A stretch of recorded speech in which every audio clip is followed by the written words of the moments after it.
In December, Jeff Everson, District B's 8-year City Council representative, is going to be leaving us. And one of the candidates that you see here, one of these 5 people, will be replacing him. I would love for you to mark November 6th on your calendar. That is the date for the primary election, and the runoff is Saturday, December the 8th. Dates that you need to know and have in the calendar. Jeff has done an amazing job. Yes! Woo!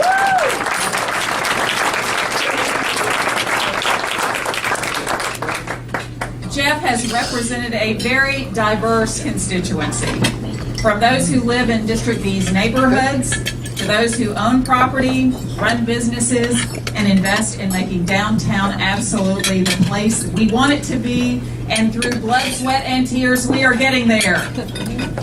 Yeah. Yay! The forum today is sponsored by the Downtown Shreveport Development Corporation, or DSDC. This organization, along with the Downtown Development Authority, live and breathe downtown. I mean, really, that's all we do 24/7, right? Absolutely. DSDC purchases and rehabs historic buildings. They encourage other people to do the same. They have spent significant dollars on facade, structural, and small business assistant grants. They offer low-interest loans to downtown property owners seeking to improve their property or business. And they work to always position downtown in a way that empowers and encourages our investors, our property owners, our businesses, and the population at large. Many of whom support the very good things happening in downtown and know that downtown is a bright spot in Shreveport. Board members, I am so proud of all that you have done. Will you please stand? DSDC board members, please stand. Let's give them a round of applause. This is another one of those wonderful volunteer boards. I would also like, just for the sake of our candidates, for everyone in the room who either owns a downtown property or manages a downtown property or owns a downtown business or manages a downtown business, to also please stand. Please stand.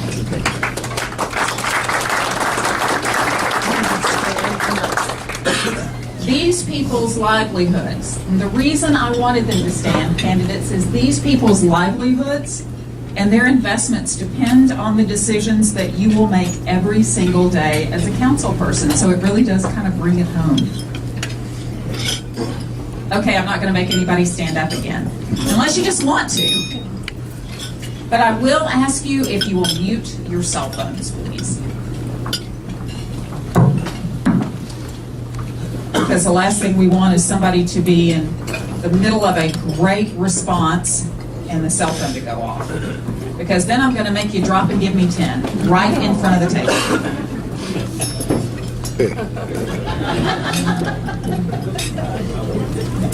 For those people who were not able to attend today, and we did get a rush of people right at the last minute, as is normally the case, we are streaming this live on our Downtown Shreveport Facebook page, and we will also be putting it onto our downtownshreveport.com website. So you'll be able to go to downtownshreveport.com and see it. I am in your way, am I not?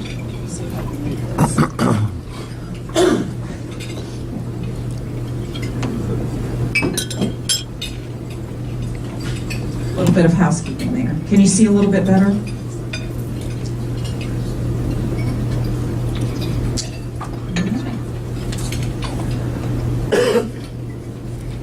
Here's some more nuts and bolts. Each of the candidates here will be given 1 minute and 30 seconds to respond to each question.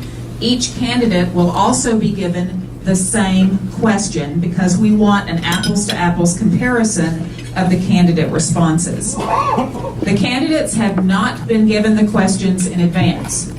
They have been given general topics. But these are the questions that they will face once in office, and they will face them likely repeatedly.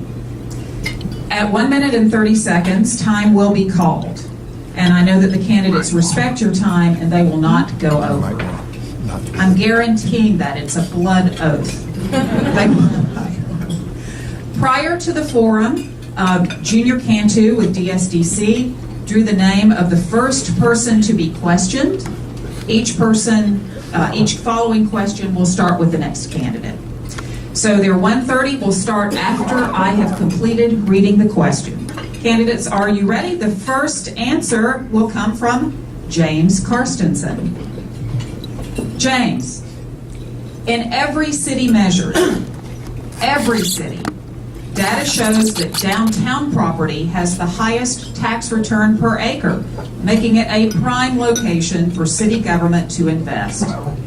We understand that city resources will not be totally controlled by you. However, what are the ways that you would support continued downtown development in your position? And feel free to be specific. That's a really good question. Microphone close to your face, please. Can you hear me better? Yes, thank you. Thanks for having me. Like I said, it's a really good question.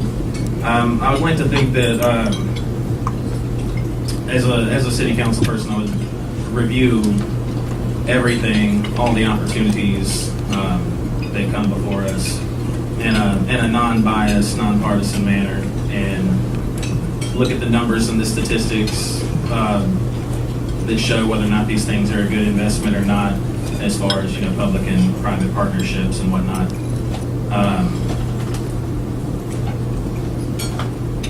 That's about all I have. I'm sorry. That's okay, James. First question, first answer. Move now to Wendy Day Vance. First and foremost, I would love to see more businesses downtown. On the campaign trail, I often hear people say that Shreveport is a donut city, that we've kind of forgotten about our downtown. I would like to see that brought back, keeping our historical preservation intact, bringing businesses in, using the strong town model to make it more accessible, more foot traffic, more restaurants. And now that we have a large part of our downtown as residents, I would like to see a couple of maybe grocery stores or bodegas like they have in bigger cities to service our downtown residents. But definitely bring in more businesses and work with the city and the parish to bring in those businesses and help them along as they start in our downtown. Laura. I think that we have several factors that give us lots of potential. Downtown, the job that DDA has done, the job that SHRAC and the Shreveport Common Plan has provided for us.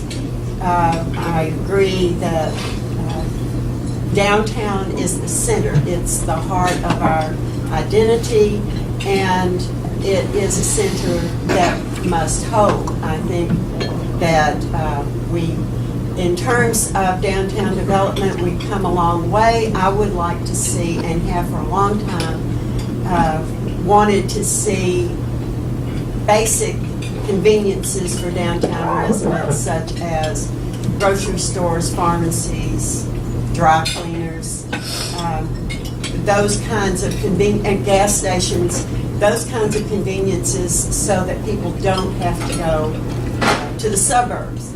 I also think that we should support historic preservation, but that it can provide a lot of incentive, but we need to streamline the process so that we encourage development rather than discourage. Craig. Thank you very much for that powerful question. The number one thing we're talking about right now is revenue as it relates to those individuals who are downtown. And so as the city council person, you have to now establish a team-oriented concept between the city council, the parish commission, and the school board, so that those particular entities are cohesively working together from that standpoint. So that's number one. Number two, you now have to basically be a recruiter and a salesperson along with the mayor of the city of Shreveport in order to now seek projects that will impact the economic vitality of the city. For example, the Cross Bayou project, I'm a lobbyist for that particular project that Paul Pratt, Larry English, Theron Jackson, and a few of our other African-American business owners are actually doing. We have to basically elevate the status of downtown because it is the epicenter of any particular city. And from that overall standpoint, the city council person has to be that figure that is able to maneuver between the public and the private sector as it relates to elevating the overall aspect of what we have going on. Liz has done a good job, the DDA has done a good job, but we have to now put the teamwork together so that we are now rolling together as a comprehensive unit. Thank you, Craig. Lavette. Thank you. Like Liz said, we are experiencing issues that other cities are experiencing as far as exurban growth. We're not even going to the suburbs anymore, it's the exurbs. What we have to do is go back to our master plan and realize that we already have a vision for downtown and that we're already starting to see it through. A great example is the Lofts building, which is about to have a patio. It'll be the first patio for seating downtown. We need more opportunities like that in our downtown. We need to create a user-friendly area. I think that what the city council can do is incentivize those opportunities so that it's easier for people that want to invest in downtown to put in awnings that provide shade or to put in landscaping through trees that provide more shade and enhance the area, give us that livability. And that is a huge residential amenity in addition to adding a grocery store at some point, hopefully a locally owned one that will be giving more of an impact and more revenue to the city. This is the most beautiful, adaptable, and durable part of our city, and I think that we need to continue to celebrate that, and I will definitely support legislation for that as well as non-legislative initiatives. Thank you. Lavette, if you'll hang on to the microphone, the next question starts with you. There are a number of people in this room, many of them stood up earlier, who own historic properties and have paid significant amounts to rehab and maintain them. They are historic preservationists who are definitely walking the talk. I'm staring at one right now. She's thinking, oh my gosh, how much money, time, blood, sweat, and tears did we put into that project? When doing a project, they must get approvals from city permits and inspections, from the MPC, from the state fire marshal, from perhaps local fire prevention. And if they're getting historic tax credits, they have to get approval from the State Historic Preservation Office and perhaps the National Park Service. A city historic preservation commission wishes to require additional guidelines, restrictions, oversight, and likely cost that many of these property owners downtown feel is unwarranted.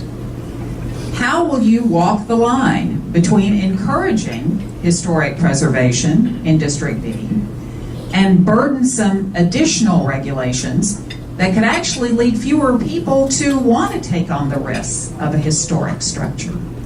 Lavette? I really appreciate that we have the historic tax incentives that we have right now, and I appreciate the DDA's role in maintaining those and lobbying to keep those. We need to be very careful about creating and drafting the guidelines. I know that we've worked on it for a while, and it's something that's required for us as certified local government. So any guidelines that we take on need to be common sense, business friendly, and they should not be intimidating to anyone that wants to invest in a historic building in downtown. I will add that I was a member of the Historic Preservation Society when it was first taken out of mothballs about 14 years ago. Thank you. James? I think I would like to first start with maybe drawing back on some of those regulations that make it difficult for investors to want to get involved in restoring these properties.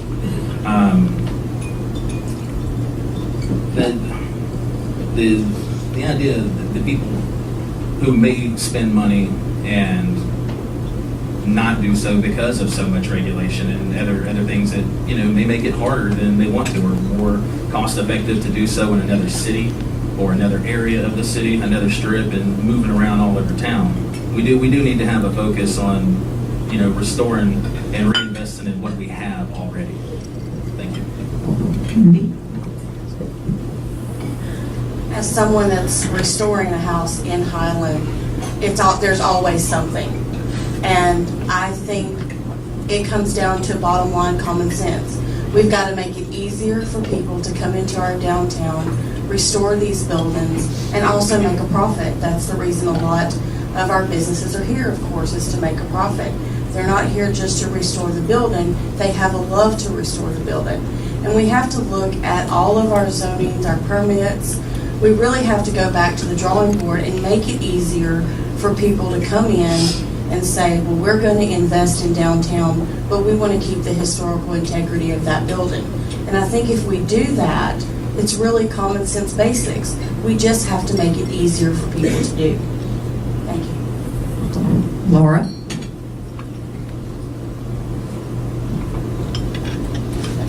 I was, in a previous life, in another state, involved in the creation of the Preservation Board in that city. And I learned a lot from that. One of the things I learned was that historic preservation is not an end in itself. It is a means to an end. And part of that end is to create a sustainable historic area that is workable. Regulations and guidelines are necessary in order to maintain the character and the integrity of the area. But they also have to be streamlined so that they, as I said before, encourage development rather than discourage it. There are numerous, I think communication is key in that regard, and that there are ways of streamlining the process. In Missoula, Montana, for example, the city council has developed a flow chart that developers could use so that every step along the way they knew what they had to do, when it had to be done, what sequence it had to be done in, and streamline the whole process. I'd like to see us do something like that here and make our guidelines and regulations, another thing that's very important, fit our communities and not borrow it. Thank you. Craig, and if you will have that microphone a little bit closer to your mouth, Craig, you were a little bit hard to hear the last time. Okay. So this time I'll make sure I speak. First and foremost, why is historic preservation important? Historic preservation tells our story. This is what makes us unique. I actually am the point person who started with along of a few other people in the Fairfield Historic District, the Fairfield Historic District Association. And Liz jumped ship from one side of Highland and came over to our neck of the woods to actually do that. So I have experience with that. I've done the 203K rehab loan, and I've gone through that federal process just with residential. But what we want to do is definitely bring a logical approach to this, eliminate the bureaucracy, so reduce bureaucracy, elevate the logical aspect. I want to applaud all of the business owners who are taking historic properties and revitalizing them, because that is a part of our process of making us unique. One of the big things that I want to focus on is helping the new owners of the Calanthian Temple, which is a very important project that really tells the cultural diversity story of our area. But we want to reduce, again, the bureaucracy, improve the logic, make this very basic, and eliminate a lot of the confusion that comes into that, and definitely eliminate the cost, because there's enough cost that's already involved in revitalizing buildings. Craig, if you will hold on to that microphone, please. The next question starts with you. What is the first thing that you want to accomplish once you get into office? The first thing that we're going to do is to do a financial audit of every aspect of the city. I mean, this has to be done. We get money into the city of Shreveport, but a lot of those resources are not being targeted where they need to be. So the first thing that we have to do is do a financial audit, needs assessment of each department in the city. And then we begin the process of actuating my 10 Rays of Light platform that all of you guys have. At the end of the day, if we understand what we're dealing with from each department, and then we can now proceed as it relates to setting up the effective agenda that we need to maneuver with on an annual basis. And you do that from day one. I don't think that ever is actually done, whether it be from the mayor initiating the situation or the city council. My background in finance and economics allows me to do that from that overall standpoint. So that would be the first thing that we'll look at from day one. Great. Lavette? A lot of our city departments are already being audited. What we need is to be a more responsive city. I want to stop the triage effect that we have. It's really, really hard to think about the future when you're constantly trying to put out fires. So I would like for us to look at what's going on in several other cities that have become more responsive through technology so that we can take what we're learning from our audits and our public records and create apps or use apps that are being used in other cities like Boston and Little Rock so that we can actually create systems that work for all of our citizens so that they have more access to our government, and that leaves us free, hopefully, to look to our future and be more proactive instead of reactive. Thank you. James? Mine will probably seem kind of simple, but it's kind of an important thing to me. And first things I'd like to do is try to get the people of Shreveport more engaged by potentially moving one of our monthly meetings to a Saturday or a time that's after 3 o'clock, not whenever all of our people are actually out working or picking up their kids from school and whatnot. Getting them engaged, I think, is super important, and to getting a feel for what the needs really are for all of our constituents, and to be able to go forward and better represent District B that way and all of Shreveport. Thank you. Wendy? I agree with that. With external audits already being done and our property standards undergoing a new system, I think we're on the right path to figuring out our financial responsibility as far as our city. I think it is very important that we know where our money is going and what it's going to. On a personal level, I would like to try to work with the city and the Stoner Hill neighborhood to restore the Hopewell Cemetery up there. It is one of the second oldest, it's actually the second oldest African American cemeteries in Shreveport, and that's something I hold dear to my heart because I am a history buff, but I would really like to see audits done and see where our money's going. It's important for our citizens to know that. Another thing is transparency. Our citizens need to know what's going on in our city and be a part of it. Thank you. And Laura? I think that regardless of what the starting point is, the key thing and the thing that I would like to focus on most is communication. It's been mentioned all along the table, but regardless of what we do, whether it's in the area of crime prevention, whether it's in the area of financial audit, whether it's in the area of historic restoration, that we communicate better with our citizens. And I think that is one way that we can involve them more. I believe when people know the good and the bad, that they are more likely to be supportive. If they understand what we can do, if we let them know what we have done, then I think we will have more support and we'll be able to do more things. Laura, hold on to that microphone, please. Okay, the next question starts with you. Let's talk art. Pam Atchison, where are you? Why did I not hear a yell? Yeah, all right. We're cool downtown. Absolutely. We are going to talk art because it's an important component in all of District B. But it's being used to spur economic development throughout downtown in a big way. You're all familiar with Shreveport Common. That's the 9-block area in the western part of downtown that was created as an art and culture district. What steps will you propose that the city take to advance the development of Shreveport Common? And how important is this development to you personally? Laura? I've been involved in one way or another with the Shreveport Commons since its inception, and I've always thought it was a terrific idea. I think it's very exciting.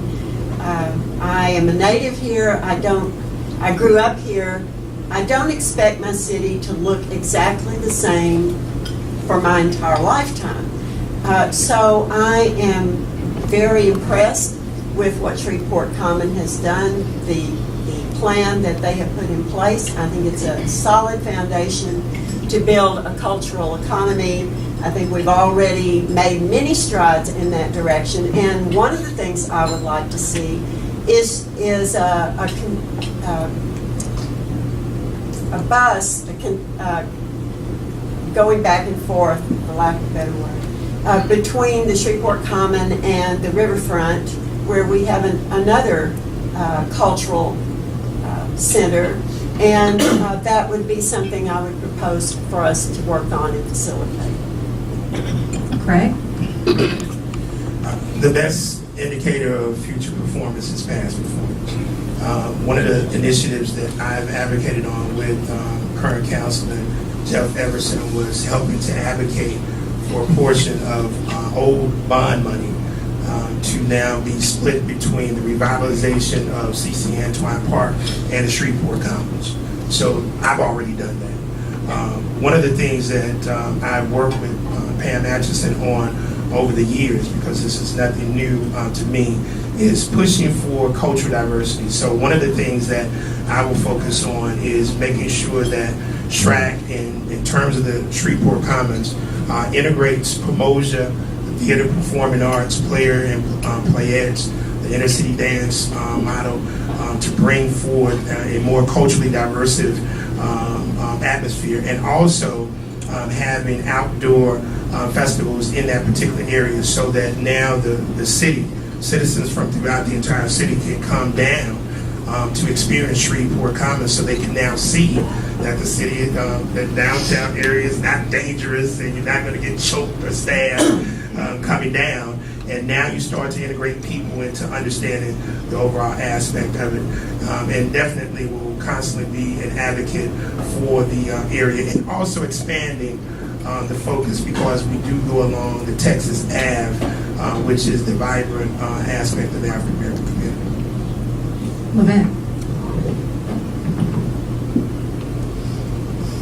I'm really excited about this one because I am an artist and I understand the needs of the artists in our community. But the way that this works with that 9 blocks is that we continue to provide good infrastructure for that area. We continue to incentivize growth in that area. And we make it easier for activities to happen by streamlining the bureaucracy when it's time to shut down a street for a festival or for an arts market. But beyond that, I'm really excited that Reform Shreveport, a group that I'm a founder of, has been able to participate in focusing on the Shreveport Common Park. We were hoping to influence the incremental growth of that park through more placemaking exercises. In fact, that entire 9 blocks is an example of creative placemaking, and I would love to talk to any of you that are interested in hearing more about it after our luncheon today. Thank you. James? I don't know, maybe Jeff could correct me if I'm wrong, but I think that they did, the city council just unanimously voted to tear down that building to be able to get to the park part. I would certainly like to help in any way propose whatever we need to get past any more of the hurdles that are holding up the actual park part in a little triangle shape. The end product looks super cool. I mean, it certainly makes for an awesome downtown. And as being on the city council, I would like to hope that by the end of that, first 4 years, that we can at least get the park completely completed and get through any of the hurdles that are holding us up there to get that part done. Thank you. And Wendy? Being a mother of an artist, this is very important to me, to grow our artist community through several projects, including Art Space and Art Walk and Shreveport Commons, is very important. It's not only important to our citizens, but it can be a real tourist mecca for us. We can have people come down We can have several festivals. The municipal auditorium is right there. We had Elvis play here. James Burton is down there. There are rock and roll festival ideas that just happen when you mention places like that. I do have some concerns about public safety and maintenance, but that, I believe, will work itself out in the end. And like James said, the end product looks awesome, and I would really love to see that. And I know that once it's up and going, that will be something that my family and I probably go to every weekend. My daughter is a huge art person, and I can't keep paper in the house. But it's really important to our city that we not only become financial mecca of Shreveport and the architects, but also the cultural. Thank you. And Wendy, if you'll hang on to that microphone, this question is yours. A city council position is the most full-time, part-time job there is. Just ask Jeff. Are you going to be able, given your job and outside responsibilities, to spend hours per day, Monday through Friday, and weekends, and nights, and holidays on this position? Wendy? Well, just to give you an idea of my yesterday, I had several meetings in the morning. I then had a meeting at the city. I attended the city council meeting. I left there, went to a PTA meeting, left there, and went to football practice. And that was my day yesterday. So I've gotten really good at balancing being a wife and mother and a candidate. And I have a really great support system. My husband is awesome, and he has a job that affords us the opportunity for me to be a stay-at-home mom, although I'm never home. But he works very hard, and he's there when I need him. If I need him to pick up the kids from school because I'm at a city council meeting, or if I need him to take Connor to football practice because I have another meeting. But I believe that you have to learn how to balance everything, and I've gotten really good at that the last couple months. Thank you. And Laura? Anyone who has ever reared a family, multitasking is not something new. I have managed 3 kids who had to be in 3 different places all at the same time. Anyone who's ever done that knows what it's like, and I think that I bring those same skills to balancing my job responsibilities between the city and LSUS. Also, I'm fortunate in that what I do really in my job is public service. And so I see city council as an extension of that same job.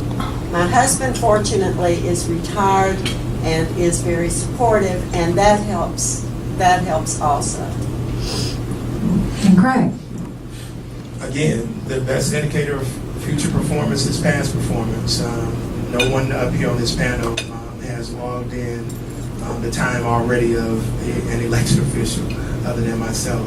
So for the past 23 years after leaving corporate America, started my own business, nonprofit organizations, being between the city council, the parish commission, the school board, the state legislature, and also the federal government, the record is already replete. It's going to be very difficult for a person who has a job, who is employed by the public sector, to actually be in attendance on the various meetings that you're going to have to contend with, the various board meetings that you're going to have to contend with. This is all a part of the overall dynamic. There are 2 business owners up here, myself and James Carston. So you have to have quantitative time in order to now get into the qualitative aspect of the overall process. And the only person on the panel that actually has logged in that particular time is myself. So from that standpoint, the answer is simply yes. And Lavette? For the last 14 years, I have served as a public servant through the Shreve Memorial Library. I have worked with the youth in our community. I have created programs that keep kids off street. I've collected books or created collections of books that are of interest to young people in our community. I love being a public servant. I've also been able to give flexibility with the understanding of my supervisor, who happens to be in the corner over there, hi, Mr. Tuggle, so that when I served on the Metropolitan Planning Commission, I was able to flex my time so that I could serve the public. As much as I do love that job, and as much as I've enjoyed the time I've spent doing that job, but also volunteering in the community and multitasking on serving on several boards in this community, from historic preservation to the Junior League to Reform Shreveport, I have devised an exit strategy for when I'm elected to the city council, so that I would not be splitting my time between the public at the library and the public as a servant on the city council, because that's how important it is to me to give my full attention to anything that I do. Thank you. As Mr. Lee alluded to, I work for myself, so I'm extremely flexible in that department. But besides being flexible and having the ability to actually, do the job and meet the expectations of the councilman, I have 3 young girls, and there's a certain motivation, dedication to this city as being a lifelong resident, just devout citizen in general. That it's a different kind of motivator. I mean, as anyone with kids would know, especially young kids, and you just have sometimes you have a calling. I feel like I have a calling, and there's a abnormal amount of dedication to trying to better this city for the future of all of our children. Thank you. James, hold on to that mic. Please describe briefly, that might not be a problem, right? Your understanding of the City of Shreveport's relationship to the DDA and any additional ways you would like to utilize the DDA in improving downtown. So what's your understanding of how the City of Shreveport relates to the DDA? What's the relationship? My understanding is that the DDA kind of serves as a private sector assistance, almost like an advisor towards similar to like the NPC, but to help to grow and develop downtown, obviously in the name, but to help let the new businesses know, people looking to invest in downtown, like let them know what incentives are available, let them know what properties are available and where things are going, and to help to make that more accessible for them. Thank you. Was that the only part of the question? Yeah. All right, thank you.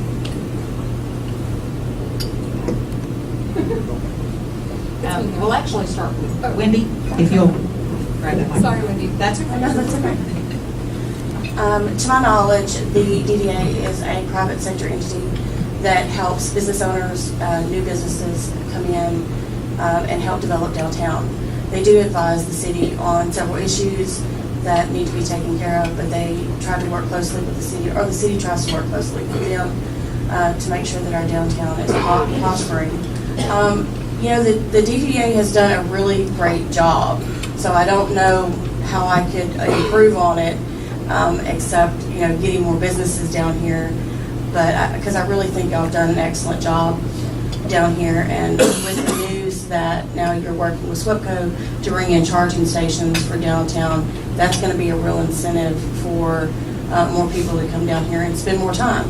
So I don't think I can improve on what y'all have done so far. Thank you. Lauren?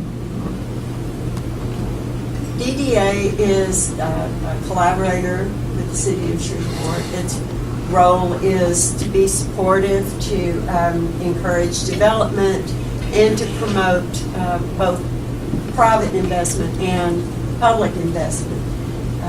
I think every city needs a champion and a gatekeeper, and I think that the city council should support the DDA and do whatever is necessary to make its job effective. Craig?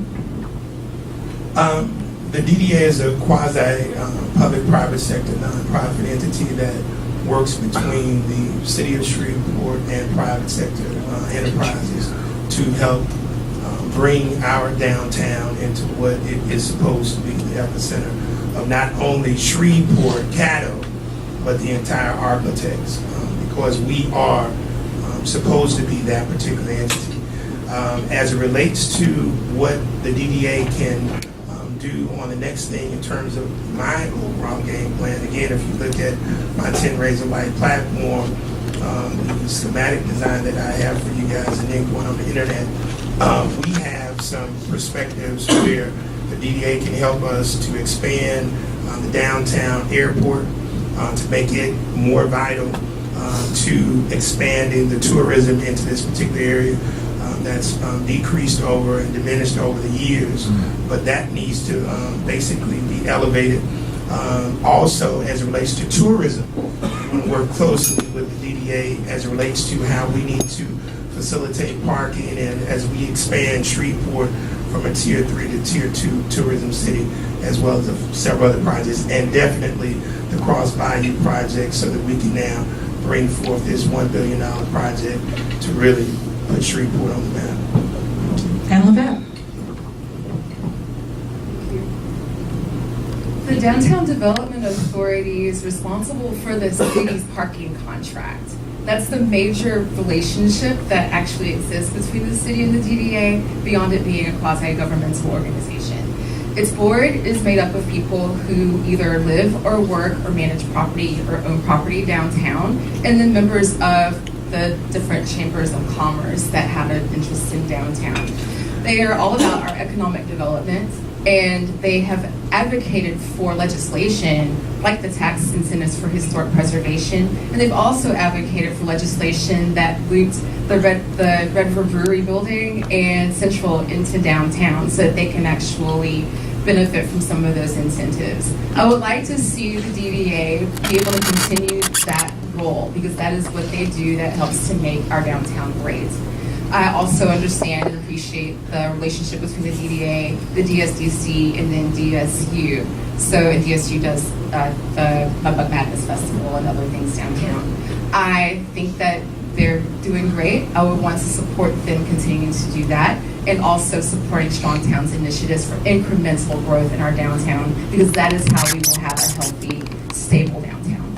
Thank you.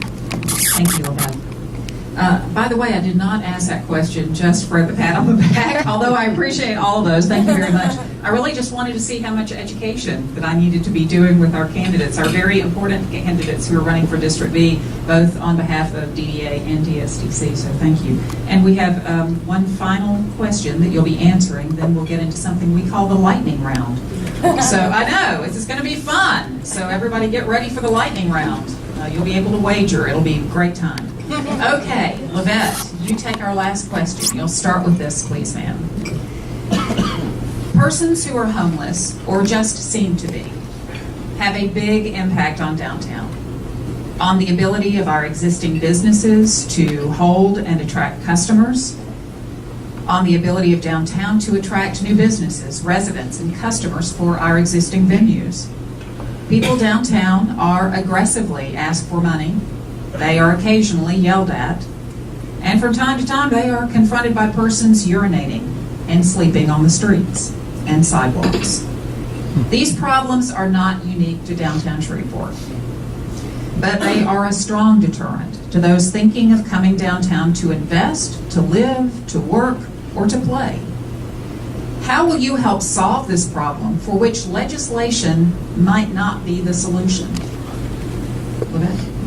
First, it is a complex situation, and we need to maximize the collective impact of all of the services that are currently working on that.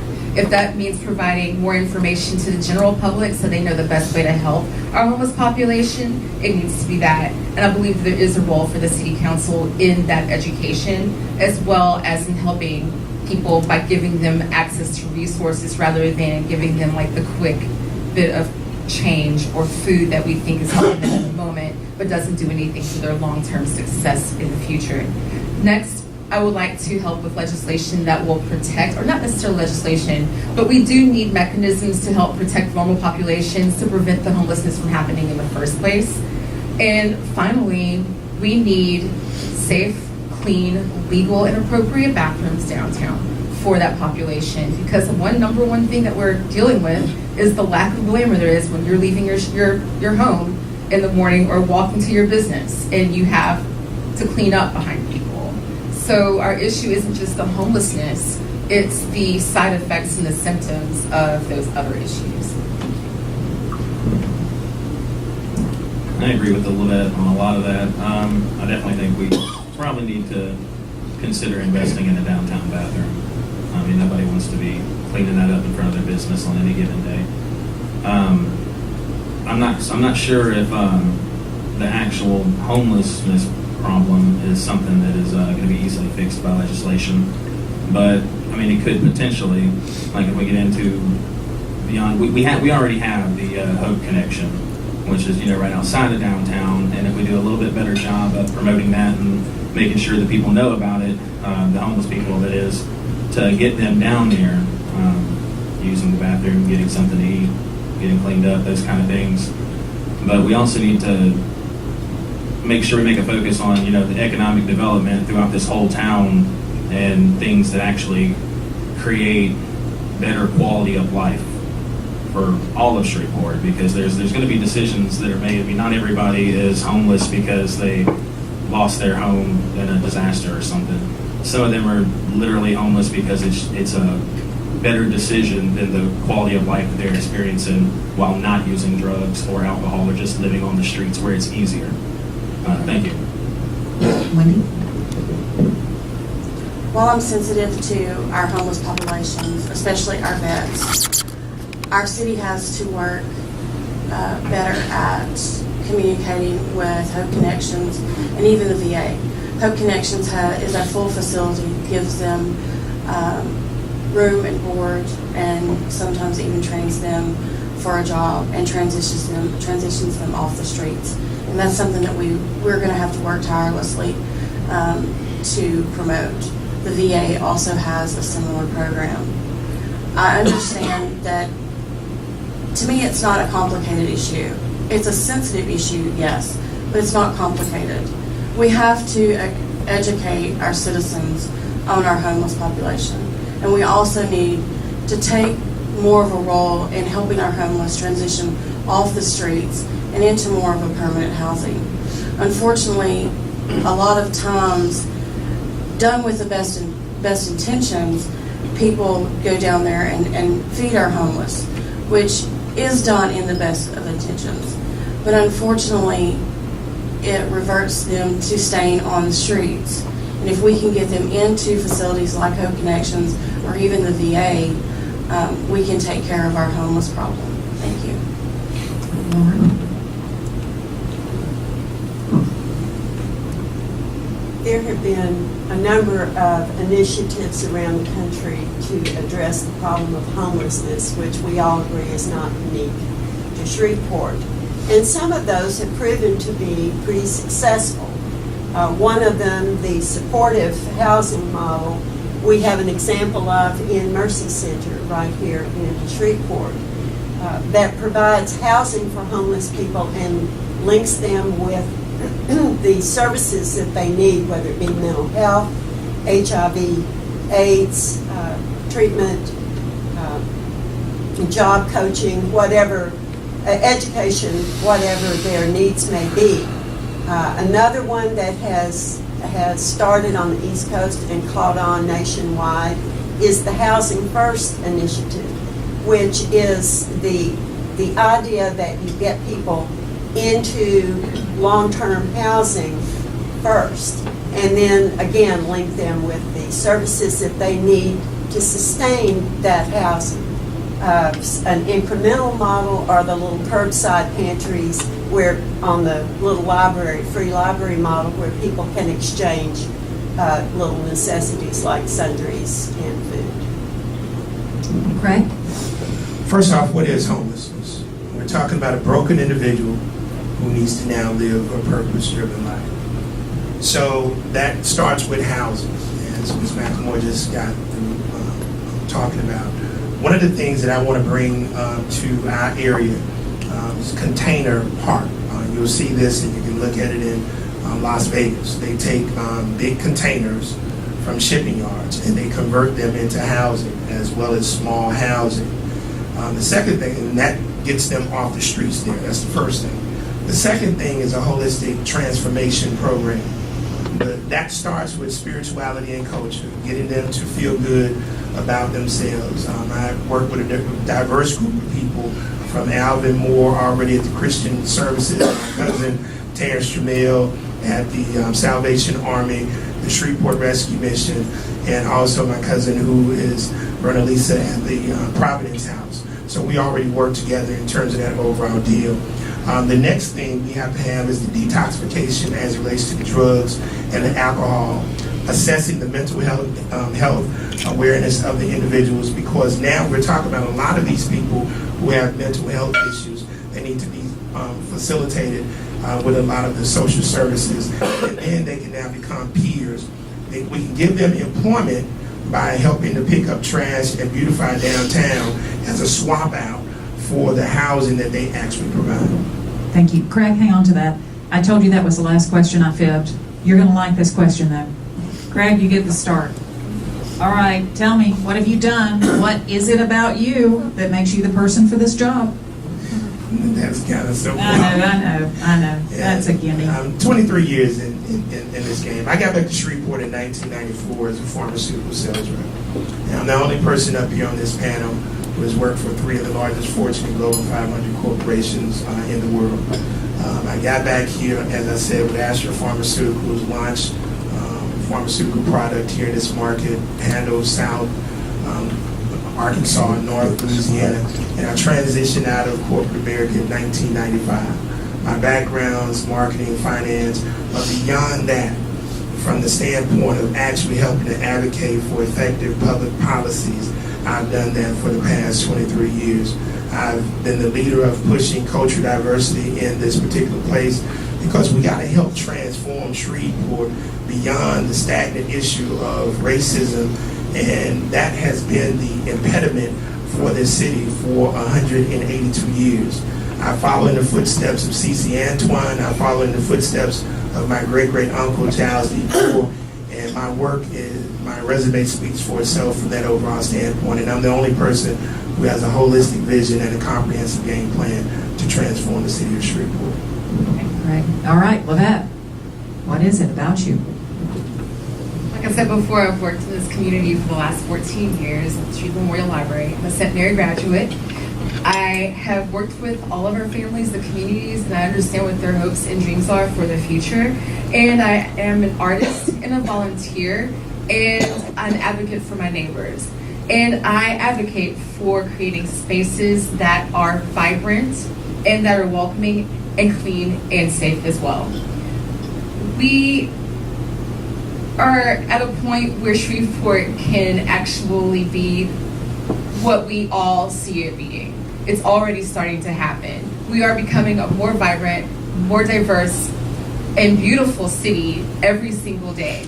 My time on the Metropolitan Planning Commission taught me a lot about what we're doing right and wrong as far as creating processes for zoning and for planning our future.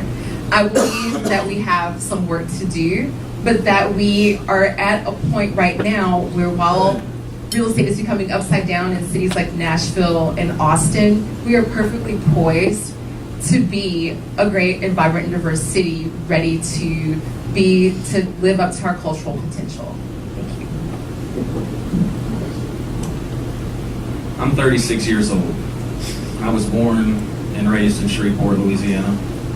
I was actually lived in all of District B. May well be the only one up here that's actually ever lived on the west side of I-49 in District B as a young child, and downtown, and currently Highland.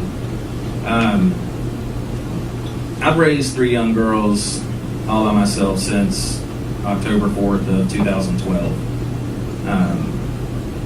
I like to think that I'm a pretty good dad, and learning to get through the struggles and adversities that you can face as not just a single parent, but as a single dad, and not just of kids, but of all girls. Teaches just a little bit of grit, and the things I think are necessary. Those are what's most important, I think. There's also, I'm not a Republican or a Democrat, so I'm not, ever going to be caught in a situation where I have to toe the party line and go in some particular direction just because that's what I was elected as. I'm going to be able to look over each unique situation and make the best decision for all of the people of District B and all of the city of Shreveport. Thank you. Wendy? I have to correct James real quick. I have lived on the other side of the district on DeSoto Street. I know many of you have heard I've been referred to by one councilman as a housewife. I'm a housewife. I am a stay-at-home mom. I'm also a business owner.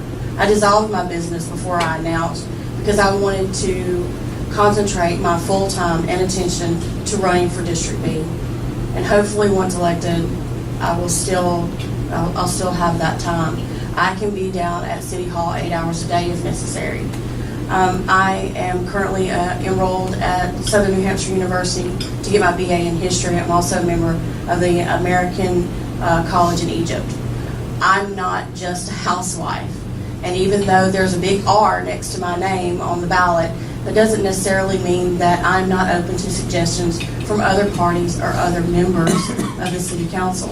I understand that towing the party line is probably not the best way to describe it. But if there is a Democrat or independent that has a good idea that benefits our city, I'm definitely open to it. Thank you for your time. And Laura?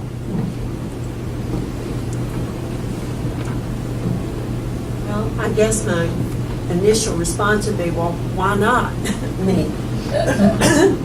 But I do feel like that I bring some particular things to the table, including an education and some experience living in cities that have faced some of the same struggles that we have in Shreveport today, and seeing how those were dealt with.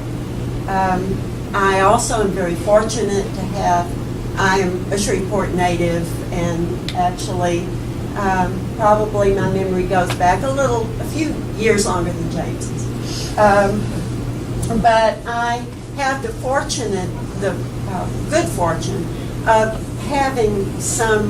being able to see the long arc of Shreveport's history and the changes that it's gone through. And not only through life experience, but as an administrator of the LSUS archives. And I have no other agenda than being a public servant. I want my city, my hometown Shreveport, to be the vibrant place that I know it can be. And that is the reason that I'm running for city council. Thank you, Laura. Okay, lightning round, everybody. This requires no answer, simply a show of hands. I want you to raise those hands high so the people in the back of the room and the side of the room can see you. All right. Question 1, have you read the 2018 city budget? Show of hands. Hands down. Have you been to a city council meeting in the last 6 months? Show of hands. Hands down. Have you been to one of the open to the public budget work sessions held for the city council each year? Show of hands. Hands down. When you were at that public meeting, did you stay for more than one department budget? Very good. We're down to one now. Did you vote in the last city tax proposition renewal election? Show of hands. Thank you. Have you ever read the DDA's program of work? What? Program of work. Did I give you a copy? Thank you. Okay. Thank you. Thank you. Did you know the DDA had a program of work? Thank you. James, I've got a copy for you.